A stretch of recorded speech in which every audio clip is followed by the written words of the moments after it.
Hello everyone, very good evening. मैं शिशिर स्वागत करता हूं आपके अपने यूट्यूब चैनल शिशिर की पाठशाला में। जैसा कि आप सभी को पता है, सीटेट और दमन दीव वाले जो हैं उनके लिए सीडीपी का जो है वो टॉपिक वाइज ये बुक है सचिन एकेडमी, जो सचिन सर हैं उनकी बुक है।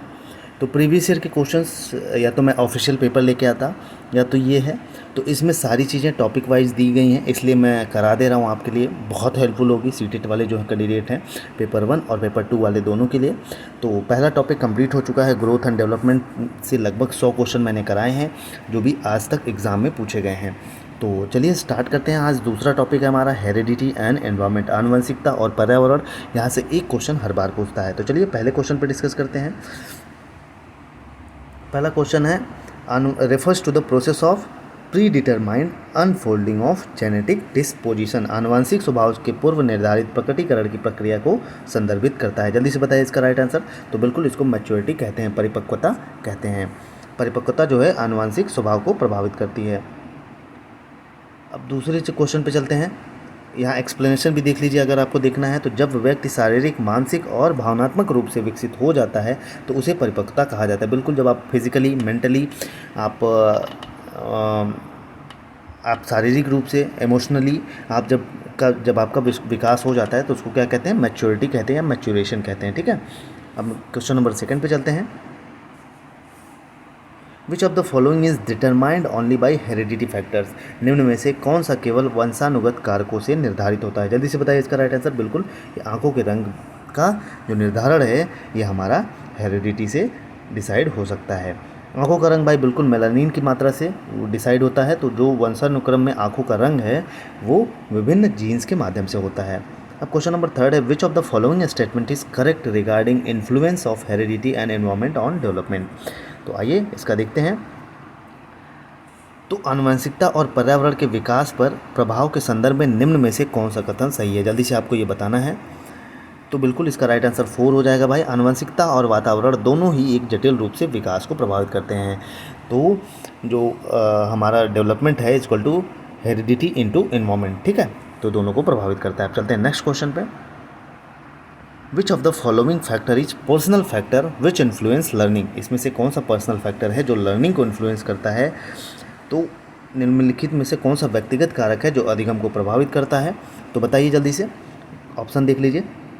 बिल्कुल आनुवंशिकता है जो भाई किसको, व्यक्तिगत कारक है जो अधिगम को प्रभावित करता है। अब नेक्स्ट चलते हैं। क्वेश्चन नंबर 5 है, the interplay of environment and heredity factors is responsible for. वातावरण व आनुवंशिक कारकों की परस्पर क्रिया किसके लिए जिम्मेदार है? जल्दी से बताइए इसका राइट आंसर। ऑप्शन देख लीजिए आप।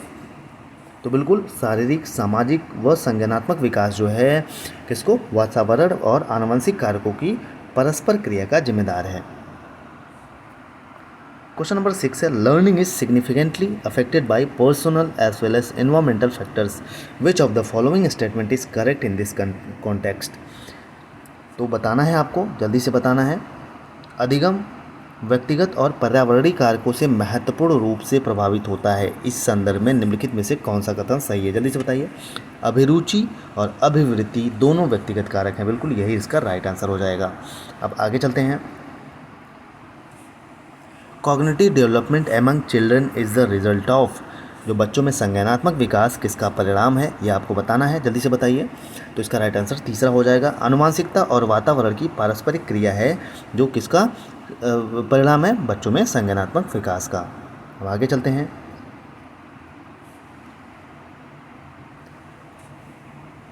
As soon as Sunita began to walk, she would dance whenever she heard music.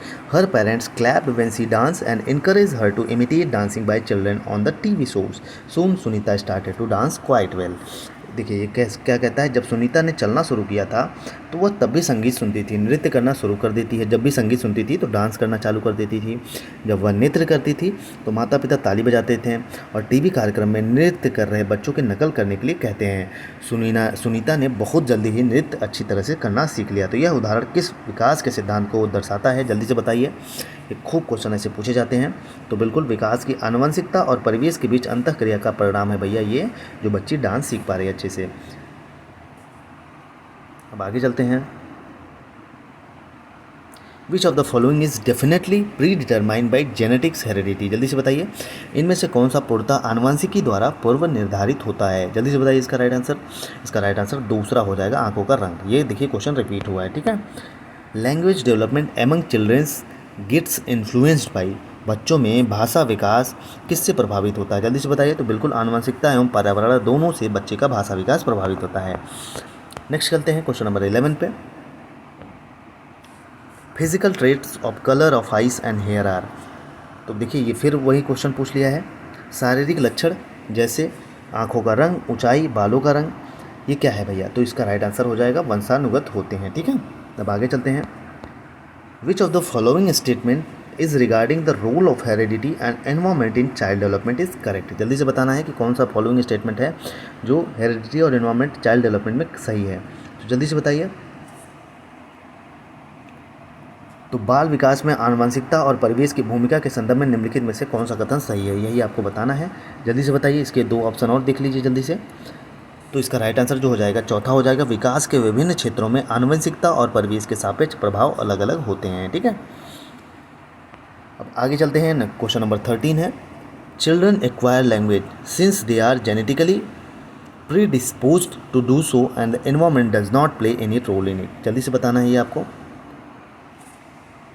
तो इसका राइट आंसर क्या होगा। क्वेश्चन का देख लीजिए, हिंदी में भी देख लीजिए। अभिकथन, बच्चे भाषा की सीखने के लिए आनुवंशिक रूप से प्रवृत्त होते हैं एवं पर्यावरण इसमें कोई भूमिका नहीं निभाता है। तो इसका कारण है भाषाई विकास केवल आनुवंशिकता का ही उत्पाद है। सही विकल्प चुने।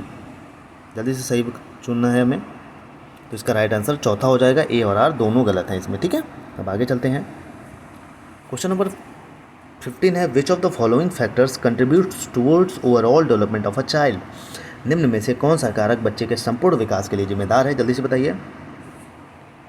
चौथा, बिल्कुल इसका राइट आंसर। पहला, दूसरा, तीसरा, आनुवंशिकता, भौतिक वातावरण, सामाजिक परिवेश, ये तीनों क्या हैं, बच्चे के संपूर्ण विकास के लिए जिम्मेदार हैं। अब आगे चलते हैं। फिर देखिए एसर्शन और रीजन वाला आ गया। Course of child's physical development is totally determined at the time of birth. और इसका रीज़न है, heredity is the only factor responsible for development of children. क्या हेरिडिटी एक ओनली फैक्टर है जो बच्चे के विकास के लिए जिम्मेदार होता है।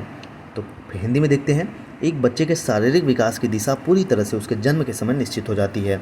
वही तर्क क्या है, केवल आनुवंशिकता ही एकमात्र कारक है जो बच्चों के विकास के लिए उत्तरदायी है। जल्दी से बताइए कौन सा सही है इसमें।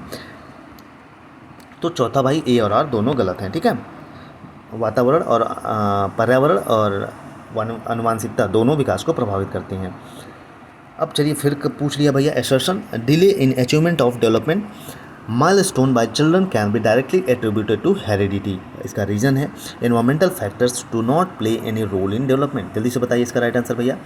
तो इसका राइट आंसर जो होगा माय डियर फ्रेंड्स, जल्दी से आपको बताना है, हिंदी में भी देख लीजिए। बच्चों के विकासात्मक प्रतिमान की उपलब्धि में देरी के लिए सीधे आनुवंशिकता के को जिम्मेदार ठहराया जा सकता है। तर्क है, पर्यावरणीय कारक विकास में कोई भूमिका नहीं निभाते हैं। जल्दी से बताइए। तो इसका राइट आंसर 4 हो जाएगा, दोनों गलत हैं, ठीक है। ए और आर दोनों गलत हैं। अब नेक्स्ट चलते हैं। The rate of development of each child is, जो बच्चे प्रत्येक बच्चे के जो विकास की दर है वो कैसी है। जल्दी से बताइए। ये ऑप्शन देख लीजिए आप यहाँ से, जल्दी से ऑप्शन देख के बताना है। ये इसका राइट आंसर आपको बताना है।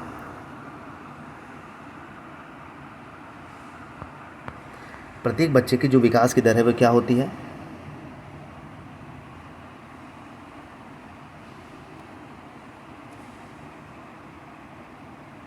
तो बिल्कुल यही होगा भैया, इसका राइट आंसर दूसरा हो जाएगा, ठीक है। अब आगे चलते हैं। क्वेश्चन नंबर 18 चलते हैं। Refers to the complex forces of the physical and social world that influence a child experience during the course of her development. जल्दी से बताइए, निम्नलिखित में से कौन सा कारक भौतिक एवं सामाजिक दुनिया की जटिल शक्तियों को संबोधित करता है जो किसी बालिका के अनुभव को उसके विकास के दौरान प्रभावित करते हैं। तो बिल्कुल भैया लालन पालन जो है यही प्रभावित करेगा। नेक्स्ट है क्वेश्चन नंबर 19। आइए क्वेश्चन नंबर 19 देखते हैं। Which of the following traits are determined solely by heredity. इसमें से कौन सा फॉलोइंग ट्रेट्स है जो निम्नलिखित में से कौन सी प्रवृत्ति या गुण पूर्णतः आनुवंशिक है। जल्दी से बताना है। तो इसका राइट आंसर पहला हो जाएगा, आंखों का रंग। 3 बार रिपीट हो चुका है ये क्वेश्चन, इसीलिए मैं कह रहा हूँ यहाँ से बहुत सारे क्वेश्चन आपसे पूछे जाएंगे। लास्ट क्वेश्चन 20 क्वेश्चन है ये भैया हमारा। Is use to refer to the time when children are particularly susceptible to certain kinds of stimuli in their environment. तो कौन सा वह समय जब बच्चे वातावरण के कुछ उद्दीपन से खास तौर पर प्रभावित होते हैं, क्या कहलाता है? जल्दी से बताइए। तो इसका राइट आंसर पहला हो जाएगा संवेदनशील काल। ठीक है, तो यहाँ पर संवेदनशील अवस्था क्या होती है ये भी देख लीजिए। में बच्चा वातावरण के प्रति विशेष रूप से संवेदनशील होता है। इसे विशिष्ट अवधि अर्थात जन्म से 6 वर्ष, मतलब जन्म से 6 वर्ष तक की अवधि क्या होती है? संवेदनशील होती है। ठीक है, तो इसमें हम लोगों ने कर लिया आनुवंशिकता और वातावरण। ठीक है, हेरिडिटी एंड इन्वायरमेंट। इसमें हम लोगों ने टोटल 20-25 क्वेश्चन किए जो अभी सीटेट में पूछे गए हैं रिसेंटली, और सारी चीज़ें प्रीवियस ईयर के क्वेश्चन के साथ किए हैं हम लोगों ने। यहाँ से आपको बहुत मदद मिलने वाली है जो दमन दीव वाले हैं, और CTET paper 1, CTET paper 2, CDP जो है, यहाँ से अगर आप लोग अच्छे से कर लेते हो तो आपका कोई भी क्वेश्चन नहीं छूटेगा। Practice makes a man perfect, और बहुत ज़्यादा क्वेश्चन आपको प्रैक्टिस करना है अगर सीटेट में अच्छे मार्क्स गेन करने हैं। बाकी ऑल द बेस्ट, पढ़ते रहिए। अगले चैप्टर में जो इसका अगला चैप्टर है कल इसका वीडियो आ जाएगा। जय हिंद, जय भारत। और इसका PDF पाने के लिए आप हमारे टेलीग्राम चैनल को शिशिर की पाठशाला को ज्वाइन कर लीजिए, आपको वहाँ पे मिल जाएगा। जय हिंद, जय भारत।